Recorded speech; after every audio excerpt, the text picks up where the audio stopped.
Avec le décès de la comtesse Béatrix de Toulouse-Lautrec, c'est une figure de la résistance, et du pays de Bray, qui s'éteint.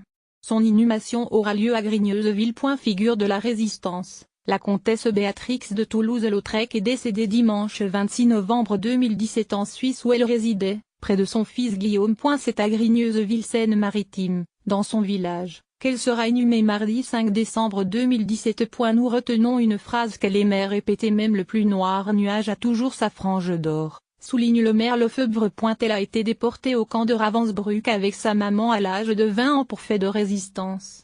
Elles ont été libérées en avril 1945. Elle a écrit: j'ai eu 20 ans à Ravensbrück, la victoire en pleurant.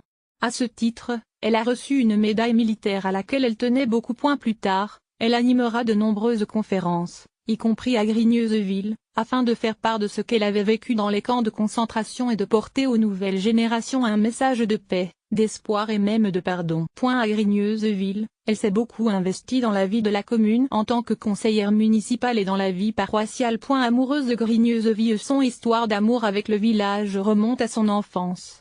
Béatrix de Gontaut-Biron venait en vacances chez sa grand-mère qui habitait le château d'Aucourt à Grigneuseville.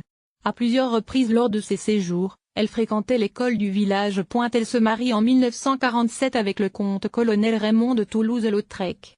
Le couple habite le château et la famille s'agrandit avec l'arrivée de 3 enfants, Anne-Louise, Bertrand et Guillaume. Son engagement dans la commune se concrétise en 1965 par son élection au conseil municipal où elle siégera jusqu'en 1995. Elle apportait son soutien aux grandes familles qui étaient nombreuses à cette époque dans la commune. Elle aidait les gens en difficulté, soutenait moralement les personnes confrontées à des épreuves. Elle aimait rendre service. Elle s'est beaucoup investie également dans la paroisse. Elle jouait de l'harmonium pendant les offices. Au début des années 80, elle a organisé une chorale d'adultes et une crèche vivante avec des Grigneusevillais qui s'en souviennent encore.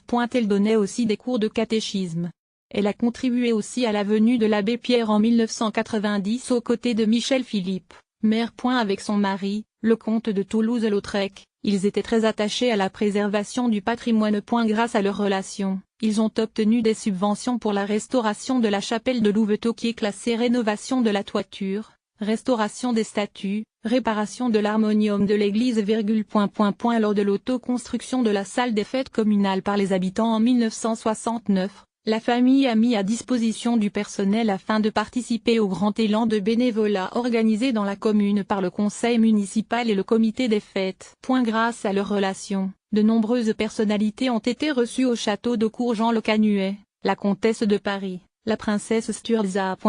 Chevalier de la Légion d'honneur, la comtesse a également reçu la croix de guerre 39-45 avec palme, médaille militaire, médaille de la résistance française, médaille de la déportation et internement pour fait de guerre, médaille d'honneur régionale, départementale et communale, échelon vermeil, pour les 30 années passées au conseil municipal de Grigneuseville. La comtesse a aussi été membre correspondant de l'Académie des sciences, belles-lettres et arts de Rouen, en 1996, rejoignant ainsi son mari dans cette assemblée. De nombreux Grigneusevillais avaient partagé le bonheur de la famille lors de la célébration des 100 ans le comte le 1er juin 2000. Une cérémonie aura lieu en l'église de Grigneuseville le mardi 5 décembre à 11 h avant l'inhumation au cimetière situé près de l'église.